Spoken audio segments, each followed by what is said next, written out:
Today is a very diverse episode here in our China travel series kasi we will explore three different types of places here in China. So today, in Shanghai, we will go to three types of areas: nature, historical, and modern. Real travels. Value for money. Food trip. Accommodation na sulit. Real travels. Because adventures are the best way to learn. Hey guys, welcome to Real Travels, a travel and adventure show powered by FEBC in collaboration with Shutterlight Digital. My name is Shara De La Peña, your travel host and buddy for this episode. And today guys, we are still here in Shanghai, China, and we will explore one of the pinupuntahan ng mga tourist spots here in Shanghai talaga. So we'll go to a lot of places na mga tourist destination talaga here in Shanghai, China. So I'm excited to see it and samahan niyo ako as we really witness and explore itong mga tourist spots and places na ito. For our first stop, we will go to People's Park Shanghai, one of Shanghai's most iconic city center parks. So, eto na. Nandito na tayo sa People's Park sa Shanghai, China. Ito yung isa sa mga pinakamalaking parks dito sa city center in Shanghai. And talagang napakaganda ng ating tanawin ngayon. Hindi ko in-expect na sobrang laki pala ng park dito sa Shanghai, China. Knowing na it's a city na napakadaming buildings, it's really nice to know na ang dami din palang mga green spaces and areas dito. So, tingnan nyo to, yung nasa likod ko. Para talaga akong nasa abroad. Kahit park lang yung pinuntahan natin for this one, meron silang mga water lily. Tapos ayun o, may mga flowers na tumutubo. Dito sa water area na to, dito sa may parang river.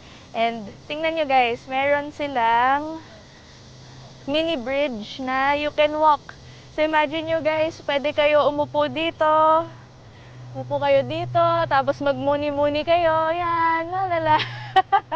Napakaganda ng kanilang area ng park. Ano siya, hindi siya yung parang typical park. Kasi tingnan nyo guys, so pag lingon nyo dito, para kayong nasa Baguio Premium. Ayan, ang daming parang sobrang tall na trees, super ganda. And hindi pa ulit-ulit yung trees. May water lily, may tree na matangkad, may tree na pandak. Tapos dito may tree na parang Japanese, na tree na parang pag ganito yung tubo, pa vertical yung tubo imbis na horizontal. Sobrang presko lang din talaga here sa People's Park sa Shanghai, China. Tapos alam nyo ba guys, ito meron tayong unique na trivia dito sa People's Park. Ang sabi daw ng mga locals here, dito sa People's Park sa Shanghai, China, usually pag weekends, may mga magulang, may mga parents, may mga nanay at tatay, pumupunta sila dito hindi para makipag-socialize or convene with each other. Pumupunta sila dito guys kasi irereto nila yung anak nila sa mga tao dito.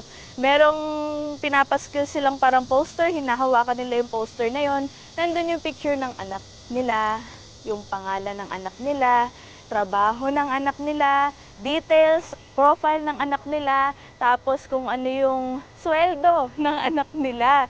So imagine nyo yun guys, yung mga magulang dito every weekend nagrereto ng mga anak. So, I don't know what it means or kung ano yung implication nun dun sa dito sa economy ng China or yung social setting ng China. Pero I think yun yung isa sa mga naging culture nila. Baka probably similar sa Japan na yung mga tao naghahanap na ng babayaran na magiging asawa nila, parang ganon. Baka kasi super focus yung mga tao dito magtrabaho. So yun, nagrereto ng mga boyfriend, girlfriend yung mga parents dito. Super cute lang, tsaka yun, napaka-unique lang na trivia. Pero aside from that, sa mga pagreto-reto, pwede talaga kayo dito pumunta to relax, to jog, and to explore. Kasi nasa center siya, malapit sa mga tourist destinations na sikat like Nanjing Road and Daban. For our second stop, we will go to Yu Garden, Shanghai, one of Shanghai's best preserved historical landmarks. Yan guys, nandito na tayo sa ating next stop which is the Yu Garden Sheshe. Ayan na guys, nandito na tayo sa ating next stop which is the Yu Garden. At guys, grabe napakaganda. Wow! It reminds me of yung isa ko pang gusto na puntahan na state sa China, which is the Chongqing State. So parang madami ding mga temple doon na may ilaw, and it's so nice. So dito sa Yew Garden, guys, it's a very nice place if you want to see classical Chinese architecture and buildings. Ayun guys, so look at these temples. Super ganda niya sa gabi. I hope you're here with me guys nang makita niyo 'to, napakaganda.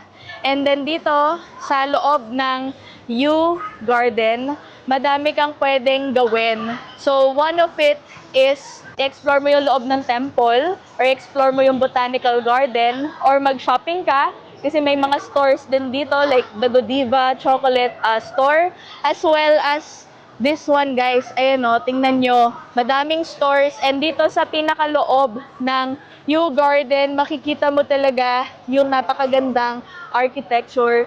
Ayan guys, so look at this one. This is the Yew Garden once again guys. It's really beautiful dito sa Shanghai, China. Parang ano, Kung Fu Panda, parang lalabas dito si Kung Fu Panda, si Jackie Chan, si Avatar, Legend of Aang, ganon. Super nice guys. Pagpasok nyo, sobrang daming nangyayari. And yung pinaka main attraction sa loob is the Yuan Bazaar. So may mga bazaar sila, may night market. You can really feel na nasa China ka. Very classic Chinese architecture. And guys, ito pa ang pwede mong gawin sa Yew Garden, which is to attend. Pwede pala tayo pumunta at mag-explore ng kanilang night market, guys. So let's see kung ano yung makikita natin dito sa kanilang night market. I'm so excited. Napakaganda guys. Look at this architecture. Sobrang ganda. Look at their night market guys. Ang daming mga unique na ino-offer. Look at their drinks. May grape, may lychee, may lemon, may dragon fruit, may kumquat, may coconut, may watermelon, passion fruit. Yan, sarap guys. So 28 lang na RMB. Dito naman guys, they have like old street snacks like this one. Ito guys, so may mga street food sila. Wow, sheesh, ang ganda nito. And they have like yung pinakamalaki nilang xiaolongbao na makakapag-ano ka ng straw. Wow, nag-iiba yung color ng temple guys. So, violet na. Ang ganda. Grabe, ang daming makikita talaga dito sa Yew Garden, Shanghai, China. May Yuan Bazaar. Sa loob may mga stores, may coffee shop, may shopping areas. May 7-Eleven guys. Napaka-cute. May mga music. Tapos, eto, towards another side of the Yew Garden, may isa pang night market dito sa kabila. So, grabe yung ilaw guys. So, ang galing. Imagine mo lang yung bill nila ng ilaw.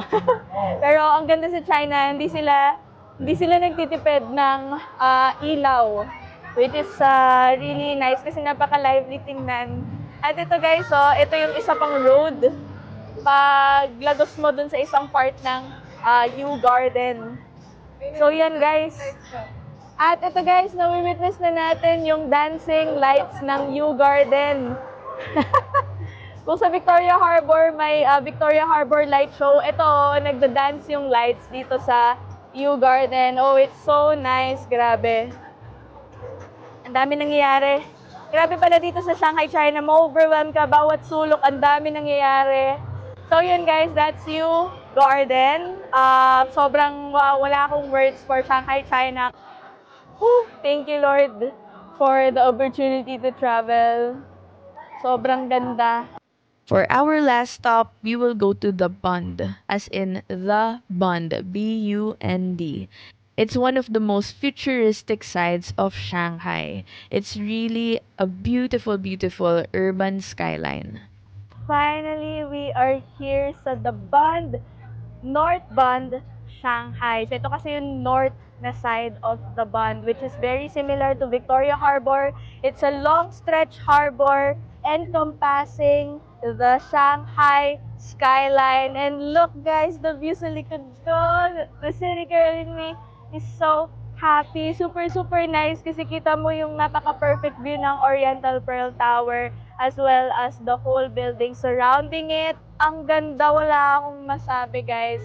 It's like times 5 mga buildings sa Philippines. So, sobrang laki. And dala-dala natin yung big Xiaolong bao natin. Nasa sobrang big, you need to like put a straw in this one. Ayan, para you'll be able to inom. Para mainom mo yung soup sa loob nitong Xiaolong bao. So, ito na guys, kakainin na natin. Ay, sisip-sipin natin.